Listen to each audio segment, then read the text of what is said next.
As a conlanger and language learner, I spend a lot of time researching various languages from across the world, and over the years, I've discovered I have a predilection for certain phonological and grammatical features over others, and as such, I have gravitated to a select few languages that exhibit these features. These are the languages that I keep coming back to, the ones I can always find new inspiration in, and I'm here to share them with anyone who's interested. First of all, I admit from the outset that this list is entirely subjective. No language is truly better than any other. These are simply the ones that I personally find most interesting.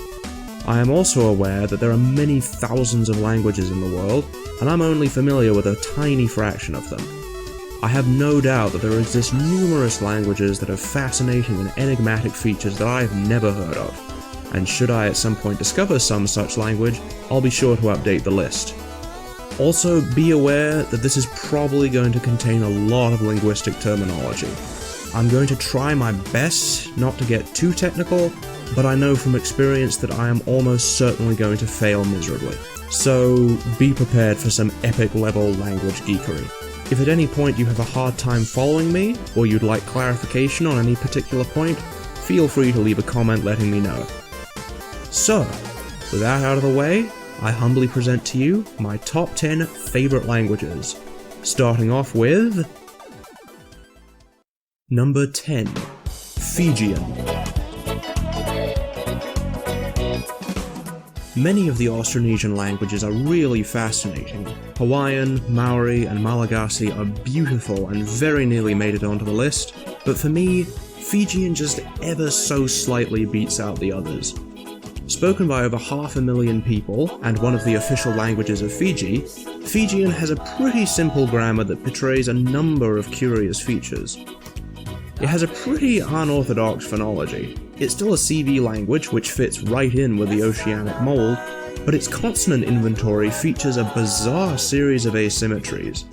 What look like plain voiced stops when written in the romanization are actually prenasalized stops, which contrast with plain voiceless stops. More surprising is the fact that the labiodental fa contrasts not with labiodental va as you'd expect, but instead with bilabial va, which may be because f only exists in loanwords, but then, for some reason, the alveolar sibilant sa corresponds not with the voiced equivalent za, but with the dental fricative tha. Okay.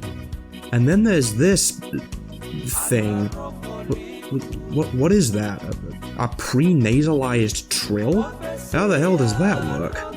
Although I personally prefer Hawaiian and Maori in terms of sheer phonesthetics, I find Fijian's grammar slightly more interesting. Grammatically, Fijian fits right in with the other Austronesian languages, but it's got some features that I find extra interesting. Fijian has an enormous abundance of pronouns. There are 4 grammatical numbers, single, dual, paucal, and plural, which are all distinguished on pronouns. First-person pronouns also contrast on clusivity. That is, there are 2 forms for the pronoun we, one that means you and I, and one that means us but not you. Additionally, every pronoun has a subject, object, and cardinal form, adding up to over 45 pronouns. Probably the most well-known thing about Fijian grammar is the way it handles possession. Many languages make a distinction between alienable and inalienable possession. That is, the possession of something separate and distinct from the possessor, like a person's house, versus something that is inherently part of the possessor, like a person's hair. However, Fijian takes this one step further. For inalienable possession, the possessive pronoun becomes a suffix on the head noun, whereas in the case of alienable possession, the possessive pronoun attaches to one of a number of clarifying particles, which change to signify specific forms of possession, such as whether the head noun is edible, inedible, or even drinkable. Like many Austronesian languages, the default word order is verb initial, which is always awesome, but in Fijian, it's specifically verb object subject, which is one of my favorite word order patterns. Strange, but not outlandish or inconceivable. As I said though, there's plenty of things to love about the other Austronesian languages, many of which have fascinating features of their own that I don't have time to get into here. If you're stuck in an Indo-European rut and looking for something new and interesting, and you're not too familiar with the region, look no further than the Austronesian languages. They're simple, they're elegant, and they're full of surprises. Number 9. Manchu. The first of many languages on this list that are critically endangered or extinct, Manchu was once one of the official languages of the Qing dynasty, which was founded by the Georgian invaders in the 17th century. But for some reason, rather than supplanting the local Chinese dialect with their native language, they decided to use Chinese as the common tongue. And consequently, Manchu fell out of use and is now on the verge of extinction, which is a great shame because this language deserves more people knowing about it. Maybe in a parallel universe, Manchu is the common language of East Asia and Chinese went extinct ages ago. I don't know, one can only dream. The language could have made the list thanks to its script alone. Just look at it, it's mesmerizing. There's something very Tolkien-esque about it, despite the fact that it uses a completely different system. It's more like a vertical Arabic than anything else I've seen. It's an alphabet with a top-to-bottom writing direction, and characters that change their form depending on whether they're at the beginning of the word, at the end of the word, in the middle, or just on their own. Related scripts are also used in many Mongolic languages, and I find them to be critically underrated and undervalued. The phonology is fairly standard, but the contrast between plain and aspirated stops with no voicing distinction, nasals and fricatives that match their corresponding stops in places of articulation, and the typical set of approximates. Manchu is exclusively head-final, meaning word order is subject-object-verb, adjectives precede nouns, and there are postpositions instead of prepositions. The grammar features a case system broadly similar to that of Japanese. Cases are marked by particles following their nouns. Some cases have broad non-canonical functions. For example, the genitive can also be used as an instrumental, and the locative also marks indirect objects. There are also a menagerie of other cases that clarify more specific relationships. The case system also works in combination with a series of other postpositions that refine meanings even further. Although Manchu doesn't have any grammatical gender per se, there is a strong sound symbolism where feminine things are associated with front vowels and masculine things are associated with back vowels, which, much like Korean, are referred to in Manchu grammar as yin and yang vowels respectively. Not only that, but Manchu features front vowel harmony, meaning that front and back vowels cannot co-occur within the same word. That means that words will have an inherent masculine or feminine connotation despite no true grammatical gender being present. That's the coolest sex-based gender system I've ever seen, and it's not even a real gender system. Manchu is also one of the relatively few non-European languages to have a separate comparative form for its adjectives, which I always love to see. For the most part, the verbal system is fairly straightforward. Verbs are not marked to agree with any of their arguments, and are suffixed to encode tense, aspect, and mood. The wild card here is the grammatical voices.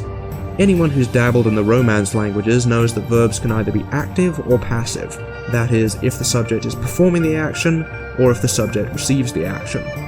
Those familiar with ancient Greek or Somali will also be familiar with the mysterious middle voice, which encodes that the subject both initiates and receives the action in some way. Manchu has a whopping 8 voices, which can convey some really specific meanings that I've never seen encoded in the same morphological slot as traditional active and passive voices. Not only that, but many of them use similar or sometimes exactly the same morphology, and the only way to infer the voice being used is by referring to the verb type. But what's really notable about Manchu is its prolific use of converbs, special non-finite verb forms that convey some kind of adverbial subordination. Senses like while doing, having done, and although doing, rather than being marked with separate adverbs like in English, are given their own special verb form, which I find a really useful way to consolidate otherwise particle-heavy subordinate clauses. Converbs are observed in some other languages, such as the Turkic languages, but Manchu makes more use of them than I've seen in any other language. This language simply has too many interesting features just to be forgotten and go extinct. Any aficionados of Asian languages out there, don't let this phenomenal language slip past you. Number 8. Tamil. One of the most prolific of the Dravidian languages, Tamil has over 70 million speakers across Malaysia and the Indian subcontinent. And, thanks to a written tradition going back thousands of years, we have a great understanding of Tamil's history and evolution. The phonology features the classic 5-vowel system and a retroflex series, as well as a single dental stop, pa. There's also a distinct lack of voiced and aspirated obstruent phonemes, both of which are common in many other languages of the region. Nouns are grouped into 5 genders or classes, which are themselves grouped into 2 superclasses, amusingly named rational and irrational. These classes are typically marked with suffixes, so there's no memorization involved. There are at least 8 noun cases, which for the most part are reminiscent of those in some European languages. But my favourite thing about Tamil nouns are their deictic prefixes. Any given noun may take one of 4 prefixes that correspond to English demonstratives. I love how simple they are.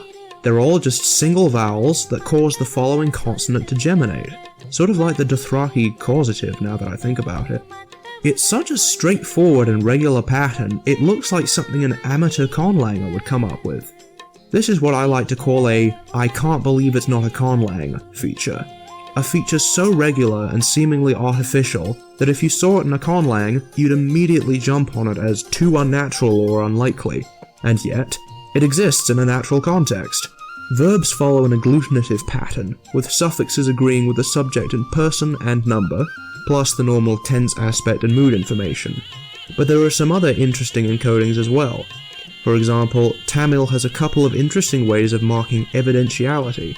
That is, how the speaker knows what they are saying is true, whether they saw it directly, heard about it from someone else, or can deduce it from available evidence. Rather than using relative pronouns, relative clauses are instead marked using a special non-finite verb form referred to as the relative participle. Plus, as Tamil is head final, the relative clause precedes the noun, unlike in English. Finally, Tamil features another fantastic script. Typical of a South Asian script, it's an abugida, with every glyph representing a consonant with some modifying mark to represent the following vowel, if any. I have a great fondness for the abugidas of the Indian subcontinent and the surrounding territories, and Tamil's has to rank among my favourites from that region. And equally fascinating as the script itself is observing the way it's evolved thanks to its immaculate preservation over thousands of years. Tamil is considered one of the oldest classical languages in the world, and based on the number of speakers it maintains, it doesn't look like it's going anywhere anytime soon. And thank goodness for that, because it is awesome. Number 7. Hebrew.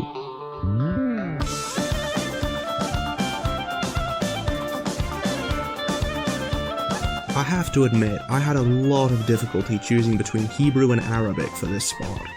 They're both very closely related and share many features in common, so I knew I couldn't include both. In the end though, I did decide to give the edge to Hebrew, just because I've had slightly more exposure to it. But both languages are wonderful and deserve all the attention they can get. Mainly thanks to the majestic awesomeness that is the triconsonantal root system. A system so epic, it had to be featured at least somewhere on this list. In both Hebrew and Arabic, root words are composed of a linear sequence of 3 consonants and no vowels. To create words, both inflectionally and derivationally, vowels are infixed between the consonants in particular ways in accordance with regular patterns. This is reflected in their amazing scripts. For the most part, Hebrew and Arabic have no separate characters for vowels. Instead, there are diacritics that go above and below consonant characters to indicate the vowels that come after them, but most native speakers don't even need them to get through a sentence. They can just infer the vowels from context. Hebrew's phonology features a plethora of post-velar phonemes, like ra and ha, which results in the various accusations from European language speakers of it being harsh and guttural, whatever that means. It's interesting to note that despite how closely related they are to each other, Hebrew has pa as a phoneme, whereas Arabic does not. Like other Semitic and many Indo-European languages, Hebrew has a sex-based gender system. Nouns are either masculine or feminine, but unlike Tamil, they are not marked for gender. You just need to memorize what gender a given noun is, rather like French. The gender of the subject is also marked on the verb, meaning there are separate verb forms for male and female subjects. Hebrew also makes use of the so-called construct state. This is when the head noun is given a special suffix that indicates that it is possessed by the following noun, kind of like a reverse genitive case. It's also frequently used to make noun compounds. The verb conjugation is elegantly simple. Active, passive, and reflexive forms combine with simple, intensive, and causative forms to produce a range of verbal meanings. And plus, I always thought it was really sweet the way that they draw the conjugation table to resemble a menorah, but perhaps most importantly, you can't mention Hebrew without mentioning that it's the only language that's ever been resurrected. Even though Biblical Hebrew was no longer spoken after the 6th century BC, it was preserved in holy text and remained as a liturgical language thereafter. However, with the Zionist movement of the late 19th century, millions of Jews returned to their ancestral homeland in the Middle East, and it was decided that Hebrew, despite the fact that it hadn't been spoken as an official language in over 2,500 years, would be the common tongue of these people, making Hebrew the only language to have ever been considered extinct for an extended period of time, only to suddenly regain a tremendous number of native speakers. It's fascinating and quite empowering to see that a relic of the distant past can be brought back in such a big way. Now, if only we could do this with some other languages. Speaking of which... Number 6. Greek and Latin. Much like with Hebrew and Arabic, I have a really hard time calling this one. Besides taking French in middle school, Latin was the first foreign language I ever had a chance to study, and I got onto Greek, both modern and ancient, shortly thereafter. As such, I've developed a deep-seated love of their phonesthetics and grammar. I admit it's probably just my Anglophone disposition and the level of prestige these languages have attained, but there are a lot of legitimate reasons to find interest in them, particularly places where they deviate from the typical associations of European languages. First of all, I know modern and ancient Greek have a lot of differences, but I really love both of them, and dissecting and analysing the differences between them is in and of itself an interesting exercise, so I'm going to include both in this spot. And Latin is pretty different in many respects from them, but they share just enough in common in my mind that they can tie for this spot. Most native English speakers will be familiar with their phoneme sets.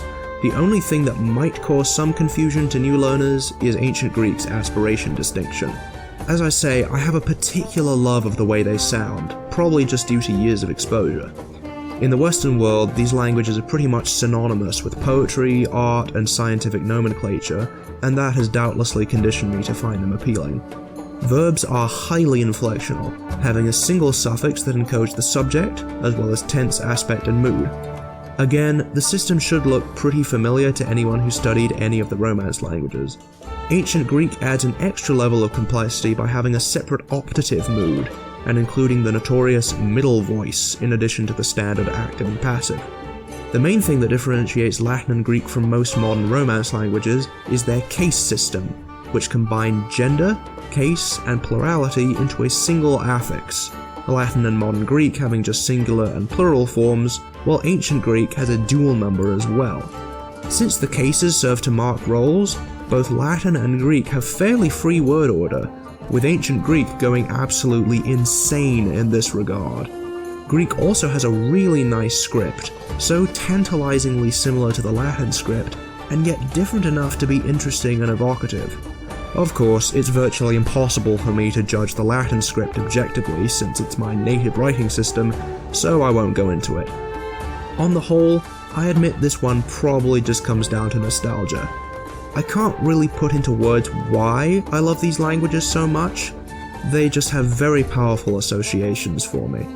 While Greek, especially ancient Greek, is certainly more interesting from a European perspective, I cannot in good conscience leave Latin off this list, I just love it too much. So, in the end, I'm just going to call it a tie, and declare Greek, in all of its various incarnations and lifetimes, plus Latin, are some of my favourite European languages. Number 5. Basque. The most mysterious language on this list. Between the pedestrian landscapes of Spanish and French, on the slopes of the Pyrenees exists a language like no other. It's a language isolate so different from its neighbouring languages that some pretty exotic hypotheses have been put forward over the years as to its exact origins. Conspiracy theories aside, the phonology is fairly standard with the exception of a phonemic contrast between laminodental and apical alveolar obstruents, which I've never seen in any other language, and I still don't really understand how you're supposed to tell the difference between them.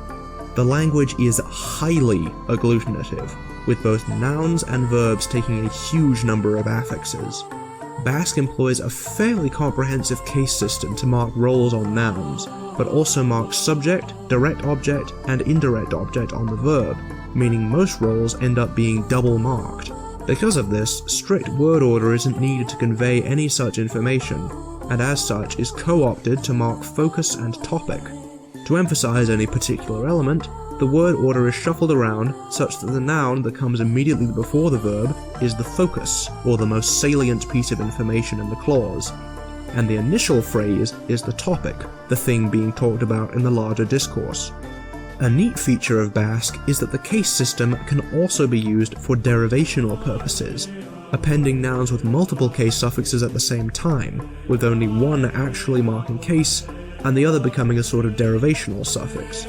Like Manchu, Basque has a separate comparative form for adjectives, but it also has superlative, equative, and excessive forms too. Although verbs take stupendous amounts of affixes, only a very small subset of verbs can actually take the full spectrum of verbal marking, with most verbs requiring the use of auxiliaries to carry the grammatical meaning. But probably Basque's most notorious feature is its ergative predisposition. Without going too much into detail, the subject of an intransitive verb is marked in the same way as the object of a transitive verb, with the subject only receiving overt marking if a direct object is present. This isn't a particularly uncommon feature, many languages across the world have similar systems, but Basque is strange because this distinction also exists in the verb system. Subject markers will suddenly become object markers if an object is present. Needless to say, the grammar is pretty mind-bending to try to learn. If you're tired of the typical Romance and Slavic languages and looking to add some flair to your European language inventory, have a gander at Basque. It's about as weird a European language as you can possibly get. Number 4. Georgian. From the windswept peaks of the Caucasus comes the agglutinative splendour that is Georgian, the most famous and most widely spoken of the Kartvelian languages. The languages of the Caucasus are famous for their grammatical extravagance, and one quick look at Georgian should tell you all you need to know in that respect. Although the consonant inventory is already quite exotic from a European standpoint, featuring both the uvula stop and ejectives, the signature aspect of Georgian phonology is the complex phonotactics that allow for the creation of some truly incomprehensible consonant clusters. Like Basque, Georgian has both a case system and polypersonal agreement. Nouns take case marking and the plural suffix as their primary morphology. Interestingly, Georgian adjectives are transparently related to nouns, so much so that an adjective's head noun can be deleted to turn the adjective into a plain noun. While nouns are relatively simple, verbs are monstrously complicated, being marked for the subject via suffix, and direct and indirect objects with prefixes. Additionally, also like Basque, Georgian displays ergativity in the verb system, but unlike the true ergativity of Basque, Georgian exhibits split ergativity based on tense, meaning you only apply the ergative pattern if the verb is in the past tense. On top of that, the person markings change form to reflect the change in tense, and not only that, but some tense encodings come with inescapable semantic baggage that you need to use entirely separate verb forms or periphrastic constructions to get around. And not only that, but there are modal affixes and other morphology that you only add to non-past forms, and is either done differently or is completely absent in past tense forms. And not only that, there's loads of other stuff that would take way too long for me to get into, especially since I have a hard time understanding it all myself. But basically, the end result is that the past and non-past forms are totally different from each other. In fact, the Georgian conjugation is so weird it even gets its own name. It's called the Screeve system, which comes from the Georgian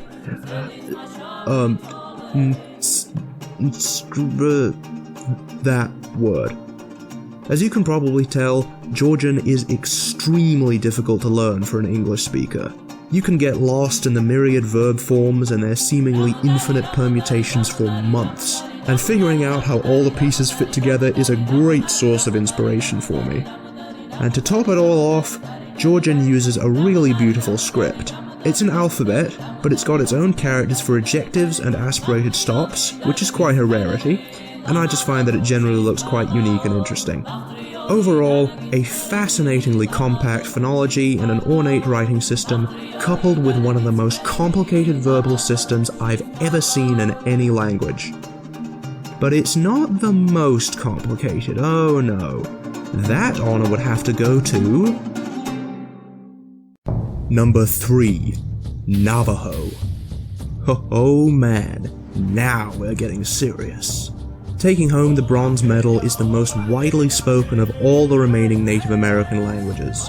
The sheer badassery that is Navajo, an Athabascan language spoken in the southwest of the United States, and still has a healthy body of over 150,000 speakers, both native and otherwise. The phonology is unlike anything I've ever seen, with an aspiration distinction in stops, a fortis lenis distinction in fricatives, a smattering of ejectives, and glottalized nasals, which I still don't understand how you're supposed to pronounce. Best of all though, it has a lateral series of alveolars, both in stops and fricatives, tla, shla, tla, and ta, which I just think sound cool.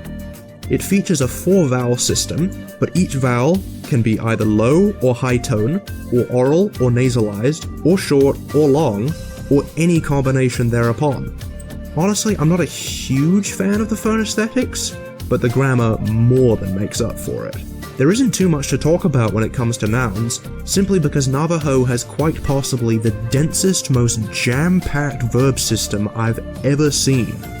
So much so that most of the time you don't really need nouns to form a sentence. Seriously, if you thought Basque and Georgian had complicated verbs, get a load of this morphological insanity. The verb template has 11 prefix slots, which include marking for subject, direct object, indirect object, beneficiary, postpositional object, and loads of other roles that I can't even begin to wrap my head around. Whereas the verbs of most European languages encode 2 grammatical aspects, most of the time perfective versus imperfective, or some variation thereupon, and some languages can have as many as 5 aspects encoded into the verb structure, Navajo has 12 primary aspects that combine with an additional 10 sub-aspects to produce a mind-boggling variety of highly specific meanings, like the semiliterative, to do something one more time, and the diversitive, to do something here and there. Not only that, the template is divided into conjunct and disjunct prefixes, those close to the stem and those further away, which basically signifies that those further away were affixed more recently in history and are comparatively regular, whereas those close to the stem are much older and, as a result, have a tendency to become phonologically reduced in fiendish and unpredictable ways. Sometimes a crucial piece of verbal information that seems really important to distinguish between different verb forms will get horribly mangled by sound changes until it's become unrecognizable. Verb stems also change to classify the shape of their object, whether it's a solid round object, a long flexible object, an open container, non-compact matter, or any number of other shapes. The way all of these features interact is truly something to behold, a veritable smorgasbord of staggering verbal complexity. Plus, Navajo has a number of different nominalization strategies whereby new nouns, often with highly specific meanings, can be coined very easily from verbs. This is so easy that the majority of Navajo nouns are derived this way, with root nouns only comprising a small subset. An interesting byproduct of this is that Navajo is one of the languages most resistant to loanwords in the world. Even with the advent of the settlers and the resultant cultural exchange of concepts and technologies the Navajo peoples had never seen before, they didn't borrow the words from English like one would expect, but instead simply created new nouns from verbs. This tendency persists even into the modern day. When the Navajo people saw a tank for the first time, they didn't just borrow the word tank, they created their own word. Oh, you've gotta be kidding me. Chidi na I be'el don't so bika da nazniliki. And that literally translates to the vehicle that crawls around by means of which big explosions are made and that one sits on top of at an elevation. Wow. If you're a conlanger, Navajo is a truly endless source of inspiration for things you can accomplish with verb derivation. But the thing that really elevates Navajo into the top 3 is its truly epic animacy hierarchy. Most languages have some method of distinguishing animate and inanimate subjects. In English, the distinction is fairly basic, pretty much exclusive to third-person pronouns. In many languages, there are much more diverse and interesting strategies for coping with this, but in Navajo, every noun fits into one of 8 levels of animacy, with each one getting special syntactic treatment, with nouns higher up the hierarchy being viewed as inherently more important to the discourse. Therefore, nouns of higher animacy will always appear earlier in the sentence than those of lower animacy. That alone is a really cool and unique feature, but the most amazing thing of all is how levels of animacy are distinguished. Starting at the bottom with abstractions, places, moving up to rocks, water, wind, other semi-animate natural phenomena, and ultimately teetering up towards the very top of the hierarchy, where you find things that normally get top animacy billing in most languages. You know, men, women, occupations, and lightning. That's right, lightning occupies the very top of the animacy hierarchy, along with adult humans. You don't get more awesome than that. For me, Navajo is a limitless reservoir of inspiration and fascination, a language that I truly hope can stand the test of time and survive through its endangerment. If you're a conlanger and you haven't seen Navajo yet, what the hell are you waiting for?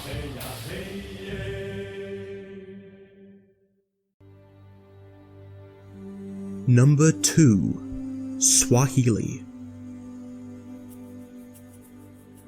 The Bantu languages are a goldmine of fascinating linguistic features.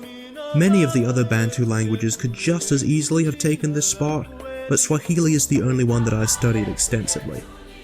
Spoken by over 50 million people, most of whom are non-native, Swahili is the king lingua franca of Africa, and, although fundamentally Bantu, has moderate influences from Arabic, as well as further borrowings from English, French, Portuguese, and a myriad of others.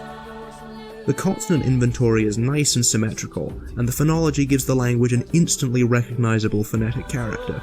The prenasalized stops that split into syllabic nasal are iconic, and even though I'm not the biggest fan of implosives, it's interesting that they don't contrast with any plain voice stops, instead only with plain voiceless and aspirated ones, and they help to add that nice characteristic sound. I find it interesting that the language is technically CV like Fijian and Hawaiian, but most people tend not to think of it that way, because its prenasalized stops and syllabic nasals give the illusion that its word shapes are more complex than they really are. If you haven't noticed by now, I'm a big fan of polypersonal agreement and head marking in general, but Swahili really goes the extra mile on this front, thanks to its awesome noun class system. You know how many European and Semitic languages group nouns into genders, like masculine, feminine, and sometimes neuter? Well, Swahili does that too, except instead of 2 or 3 genders, there's 16 of them. Yes, 16, some of which include some really weird groupings of oddly specific nouns. Every noun is given an obligatory prefix that marks for gender and plurality. However, these noun classes can also be used derivationally, changing the meaning of a root simply by swapping out the class prefix. So it's much more practical than the often rage-inducing gender systems of other languages. Additionally, verbal nouns like infinitives and gerunds are formed by applying certain gender prefixes directly onto the verb stems to nominalize them. Best of all, the gender of the subject and object are marked on the verb, which often elucidates any ambiguities if two third-person arguments are involved. For example, in such a situation, most languages with polypersonal agreement will mark the verb with two third-person markers, so there's no way of disambiguating which is the subject and which is the object based on the verb alone, so they therefore have to rely on case marking and/or word order to infer the roles. In Swahili, however, because the gender of both the subject and object are marked on the verb, we can clearly figure out who did what to whom in most cases. Not only that, but adjectives also agree with their head nouns in class and number, similar to the agreement patterns found in many European languages, meaning that adjectives can theoretically be separated from their head nouns, and we still know that the two are related because of the shared marking. This system is so intuitive and so useful that I can't believe I haven't seen more conlangs pulling off similar systems. It's the apotheosis of an "I can't believe it's not a conlang" feature, and yet I've never seen a conlang that pulls off anything so ambitious. Tense and aspect are marked by way of prefixes that occur between the subject and object markers. The verb complex also includes some really useful inflectional and derivational morphology like passive, causative, and applicative affixes. Plus, verbs also encode negation by attaching a simple prefix to the subject marker. There's so many great ways to chop and change verbs without them becoming bloated and cumbersome. While Navajo is interesting because of the sheer amount of stuff that can be crammed into the verb, Swahili is interesting in what it manages to include in the verb without going to ludicrous polysynthetic extremes. It almost comes down to a quality versus quantity distinction.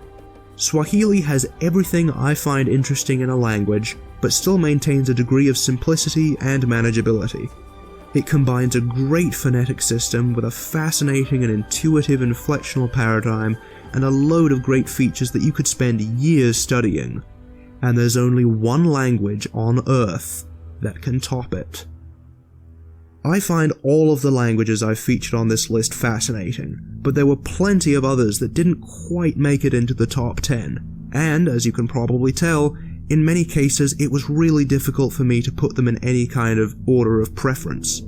But there is one language that stands exalted above all the others, the language that has everything I love in one place and then some, the language that first made me interested in linguistics, my favorite language of all time. Number 1. Classical Nahuatl.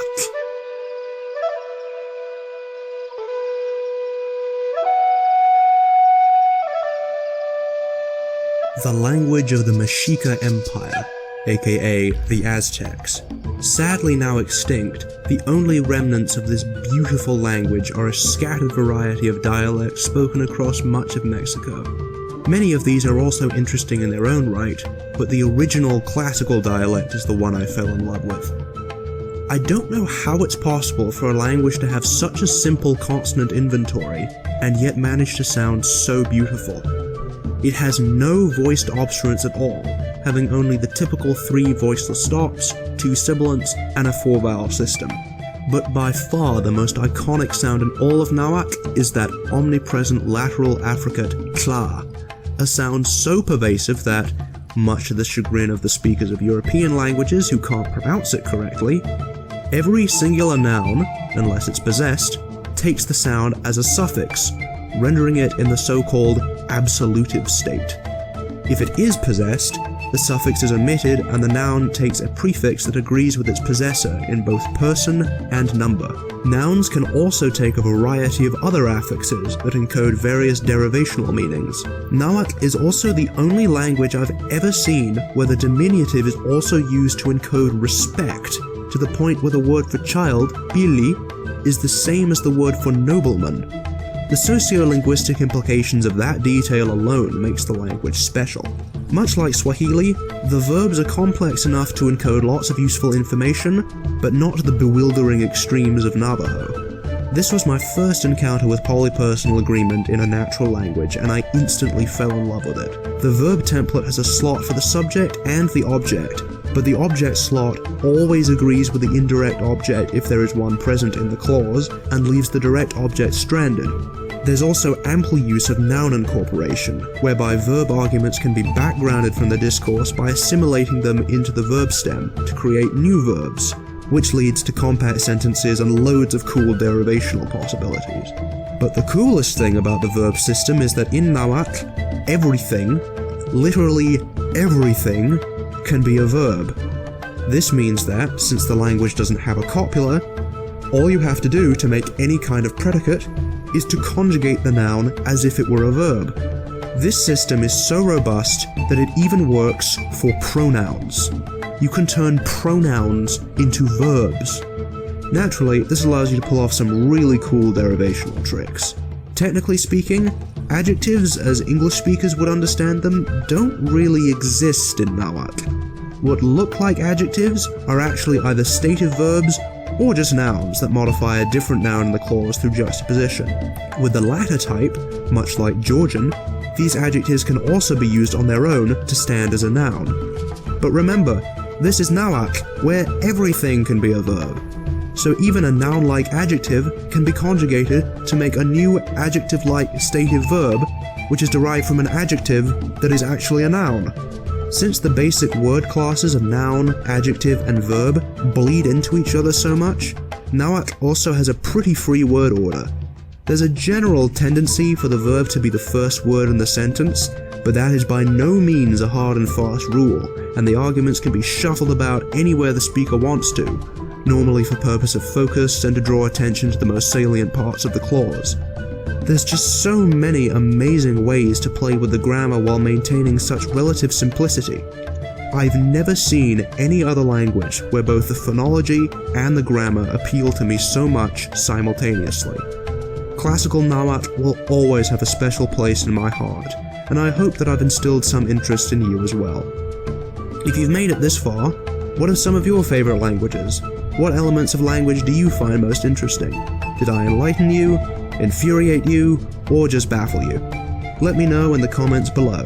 Thank you all for watching.